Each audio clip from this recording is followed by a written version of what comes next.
Welcome to Mindfully Integrative Podcast with your host, Dr. Damaris G. Mindfully Integrative is a podcast discussing ways toward mindfully incorporating integrative health into our lives. This podcast will have informative resources, fun topics, interviews, and discussions relatable for today with a true mindful perspective in a mind-body, holistic life approach. Hi, how are you? This is Dr. Damaris Maria Grossman, and this is the Mindfully Integrative Show. And I want you guys to meet a wonderful guest, Michael Pereira. He is going to talk to you a little bit about his family life and things of why he kind of changed his perspective in his health and for his family, and especially his son. So I really can't wait for you guys to meet him and kind of dive into where he would like to tell you about his journey. So thank you so much for joining in on the show today.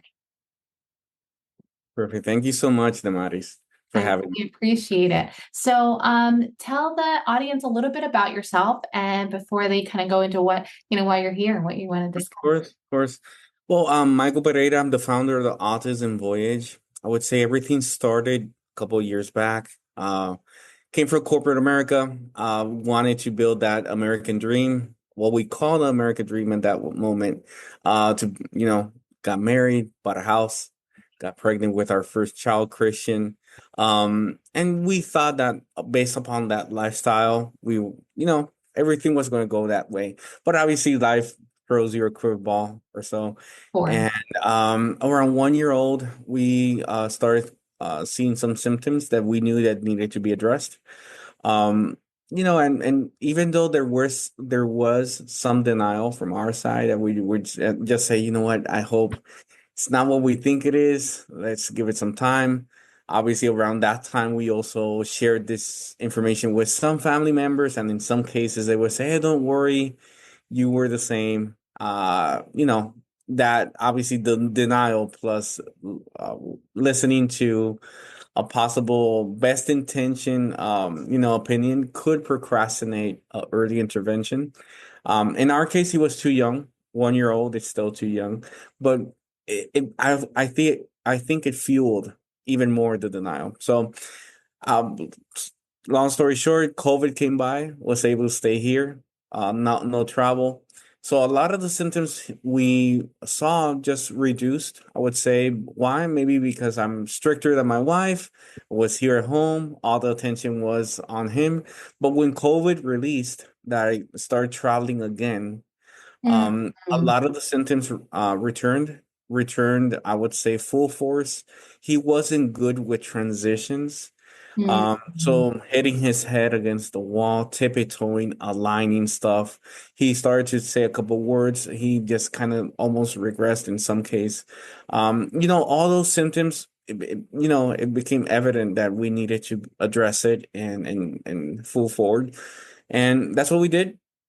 Long story short, we were able to obviously get him diagnosed, start to obviously that phase of denial now transitioned into an acceptance phase.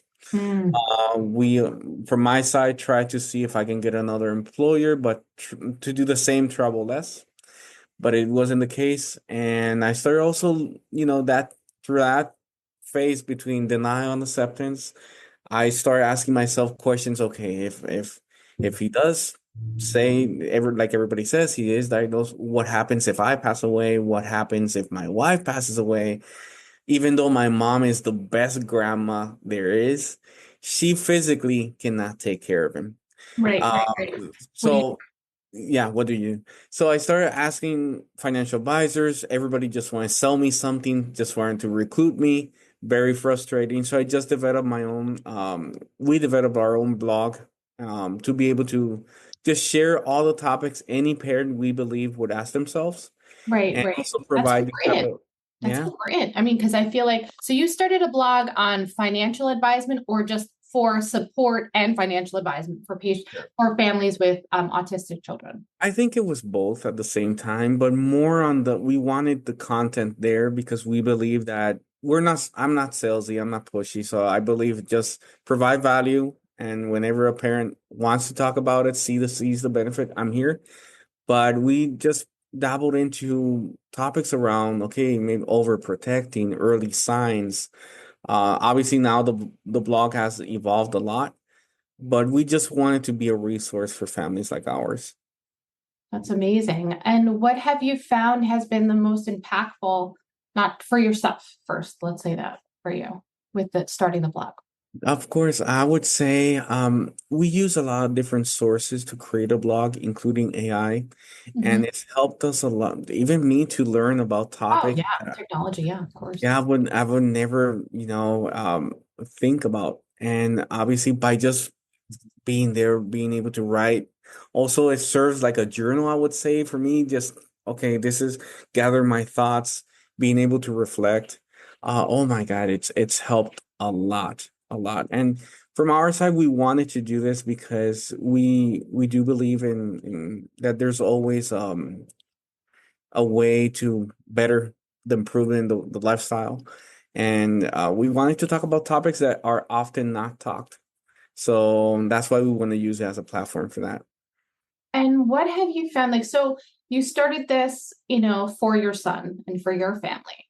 Obviously, new profession, new job. But what was it that was so important for you to discuss in this blog about what you transitioned to do for you and your family? Because obviously, you were like, one, you were trying to, do something financially for other Yeah. families, right? So that was one part of the topics. But Mhm. then for you, what did you do for your son that made it different that you wanted to discuss with other people so that they felt like you, because you want to advocate for other people? Correct, correct. But the main thing was the Maris that each time I would look for a blog post, it was 7 years old, Oh, 6 years old. It was very old content.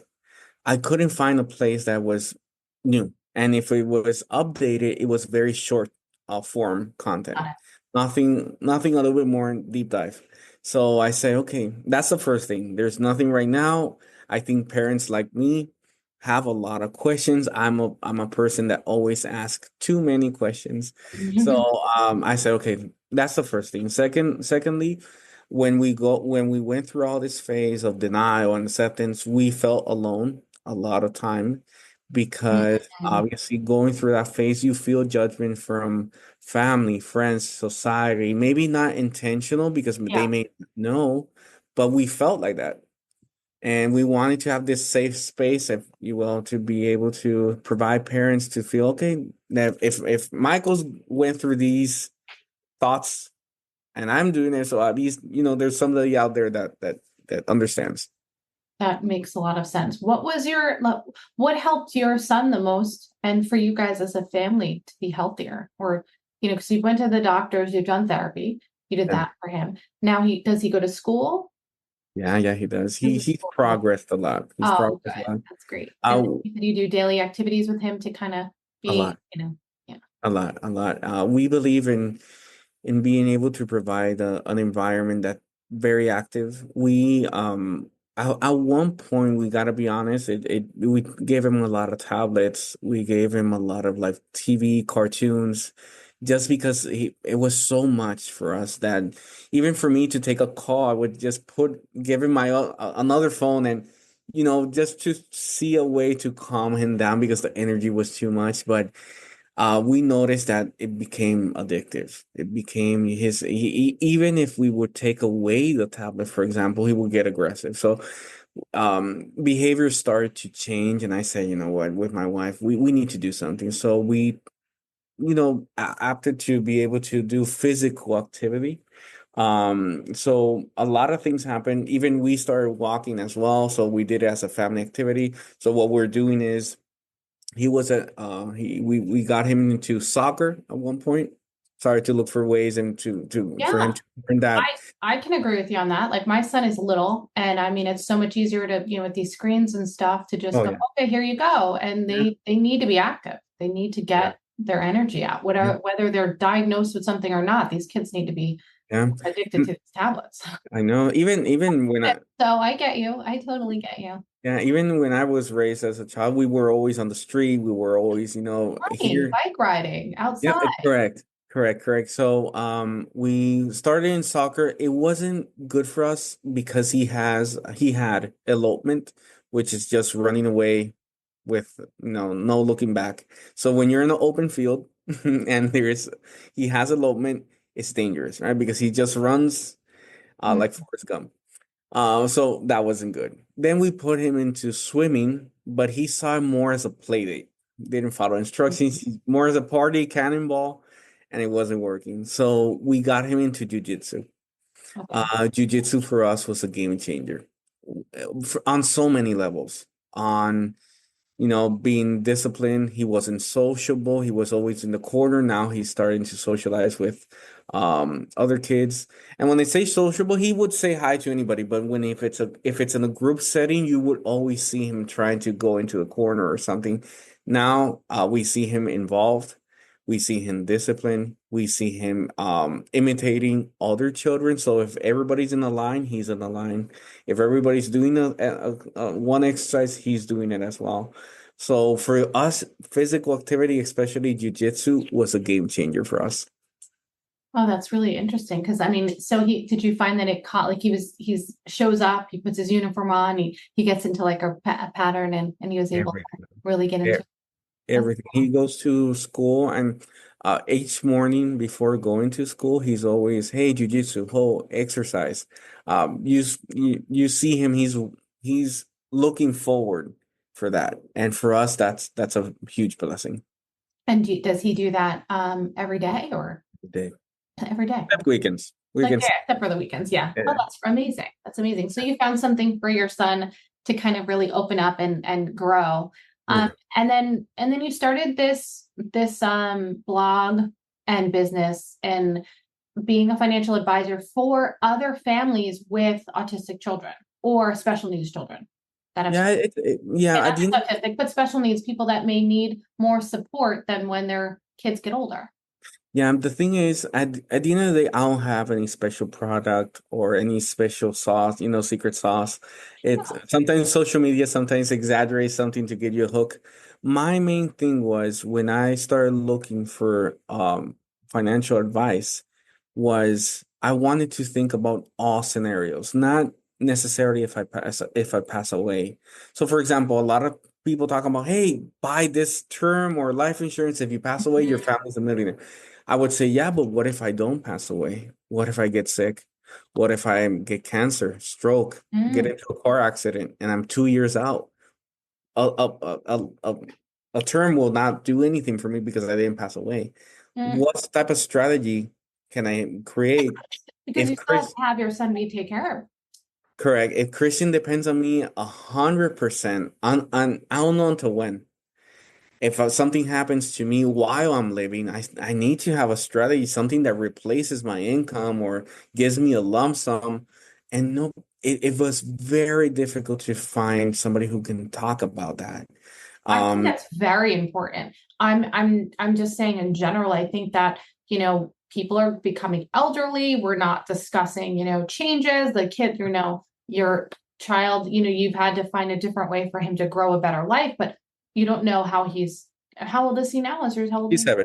7. So I mean, he still has many years many years of learning, and he may do very well, may live on his own too and stuff. But I think, like you said, having that backup plan and then being an advocate resource for so many other families, that's important. It is. And then It this is. could, I feel like there's many individuals that could, reach out to you that Yeah. need your support and that, business and, on both ends. Is this, I think it has many opportunities Oh for. yeah. Yeah. Even for long-term care, like for example, a lot of people say, hey, how do you see yourself in 20 years in retirement in a beach with a car? I say, I don't know. I don't know. I get, it's very difficult for me to see myself that way if I'm still planning now because I don't know what's going to happen. So something that I wanted to talk about at that point is long-term care because if I'm 80 and Christians, I don't know, 30 something, 40, and I need care and he may not be able to support me, assisting living facilities, nursing homes are becoming very expensive. So Mm, we also need to think about, hey, if your son or daughter may not be able to support you. I'm from Puerto Rico. In Puerto Rico, you see a lot of families living together, grandparents, everybody in the same home. But here in the States, there's again living facilities, nursing homes, and they're becoming very expensive. So you need to have that conversation about, hey, what if post-retirement how can you start now having those conversations, because you don't know if you might need help on those later years.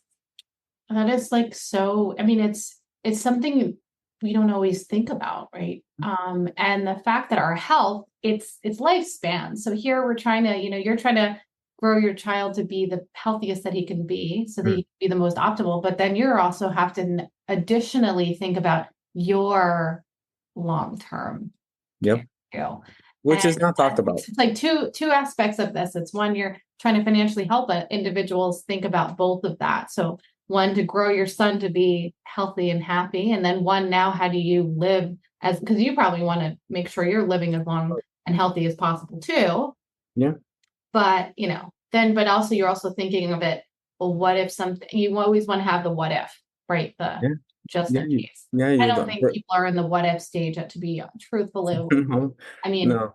I'm, just in my health alone, I was grateful to have that, just be like, okay, I want to, my lifespan, I want to change and have a different perspective. So you're not only trying to get yourself healthy for your family, now you're trying to make people think a little differently.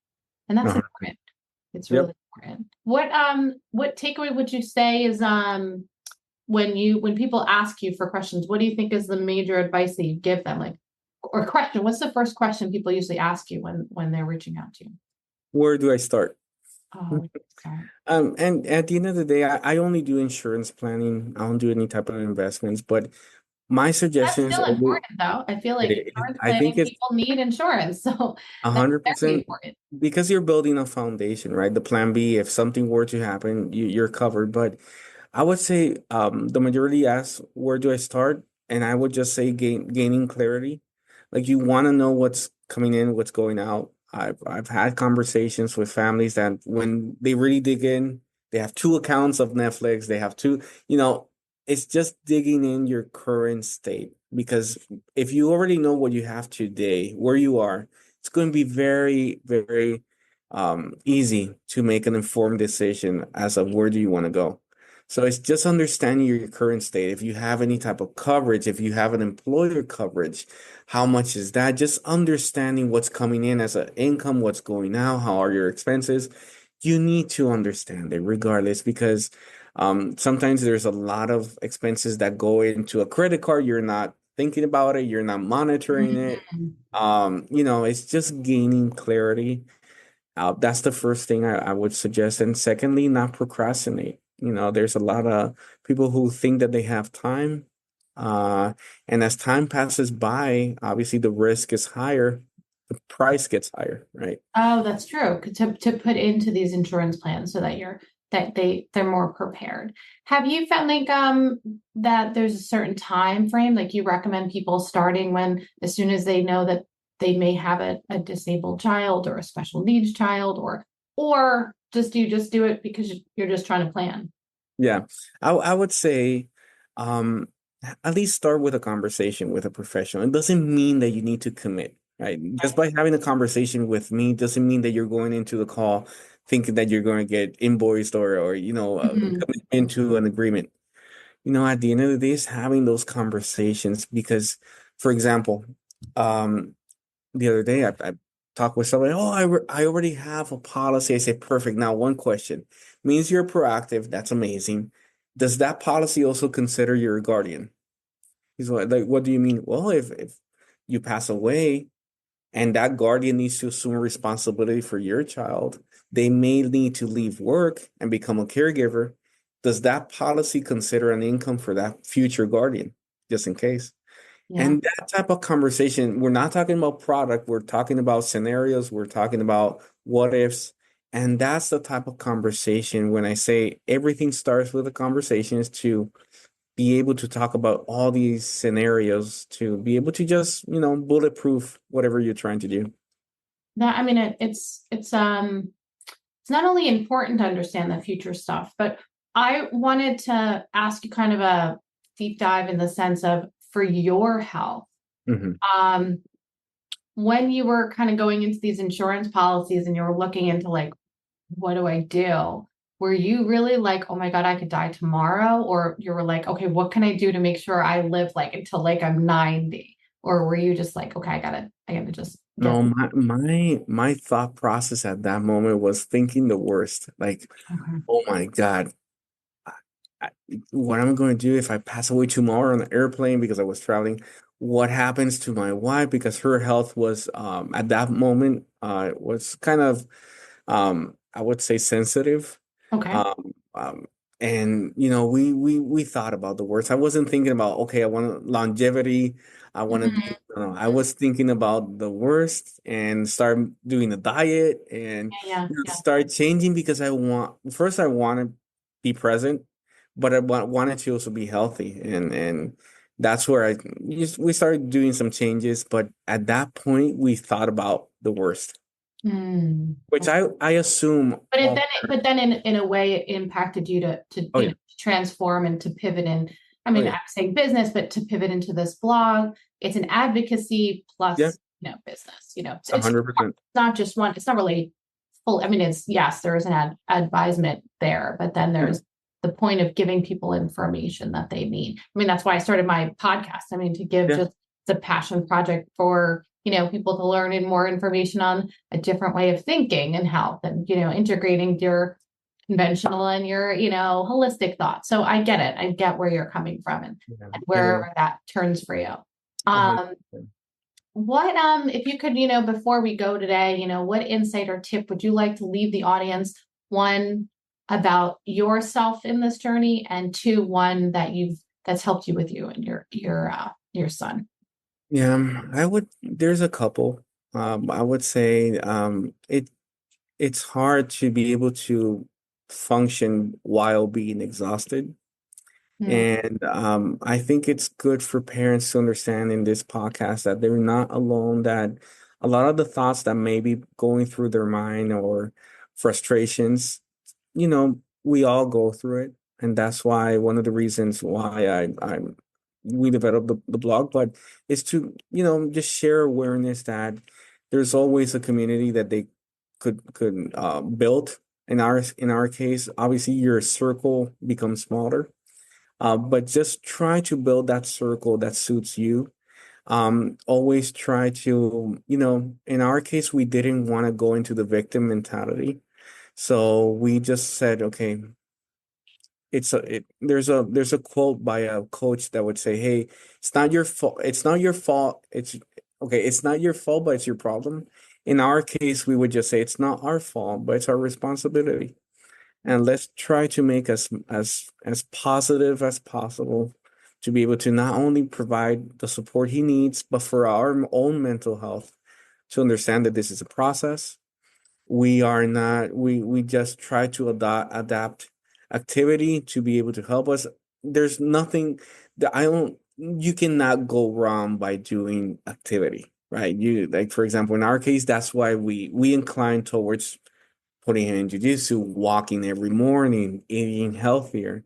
We didn't want to go incline towards the medical part of, just bombarding everybody, even ourselves, with pills or anything. Just mhm, we don't agree with that.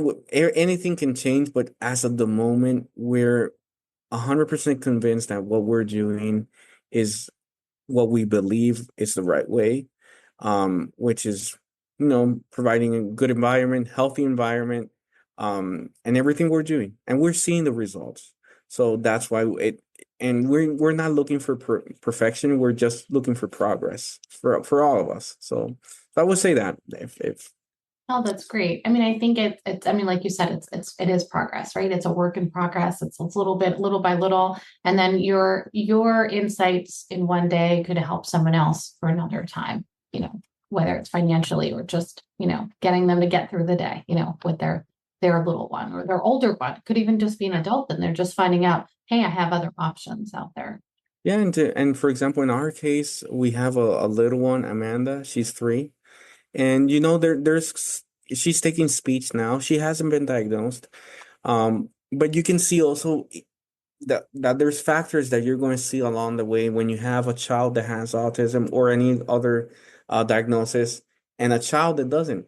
And in our case, for example, we're trying to balance out how we raise them to be able to include everybody the same way, trying to not show any type of not being more empathetic with Christian and not Amanda or vice versa. We're trying to remain equal, but at the same time, we see stuff like, for example, Amanda's in speech now because Christian at one point was nonverbal. He started talking, but not conversational. Obviously, that goes into her too because she doesn't have anybody to And practice. talk to him. So her delays, we believe, comes from that. So again, but we're okay with that. Why? Yeah, Because yeah. I mean, and once you put her in more schooling and work, more social events and exactly. stuff little by little, it doesn't mean each It's one is the a different child, different. Yeah, correct. So we're not worried. We're just pacing ourselves with what we need to do and just be a support system for them. So yeah, No, it's important. And I think people need to, keep an open mind, right? 100%. Yeah. I really appreciate you being on the show. I mean, is there anything else you'd like to leave the audience before you go? No, Oh, thank you so also, much. how can they reach you first? What's your blog? Okay, Let's get your perfect, blog. perfect. Yeah, it's www.theautismvoyage.com. There they're going to Autistic.com, see. and I'll put that in the show notes. Okay. Thank you. Yeah, they're going to see the blogs. They're going to be able to subscribe to our newsletter, which goes out weekly, providing practical tips for parents. And yeah, everything's there. So by all means. And then also the one for your financial resources. What website is that? No, it's there. It's there. Oh, it's You the go same. to Okay. It's yeah, Autism our Voyage. Okay. services. Yeah, there's a tab that says our services, and you can see everything there. Oh, perfect. Okay. All right. So I'll have that in the show notes for everyone too. And I greatly appreciate you being on. And thank you so much for your time. No, thank you. And thank you guys for joining in to the Mindfully Integrative Show. And make sure you make it a mindful one every day. Thank you for listening to the Mindfully Integrative Show with Dr. Damaris Maria Grossman, family nurse practitioner. This podcast is for informational and educational purposes only and is not to substitute for professional medical advice, diagnose, or treat. Always consult your healthcare provider before making changes to your healthcare routine. Make sure to subscribe so you don't miss an episode. If you enjoyed our show, please support us by leaving a mindful review on Apple Podcasts or your favorite streaming platform. Interested in being a guest or more information? Email us at info@mindfullyintegrative.com. For resources mentioned in the show, visit our website at www.mindfullyintegrative.com. You can also connect mindfully with Dr. Damaris on her social media links found on the site. May your strength and peace guide you to find a mindful way every day. Namaste.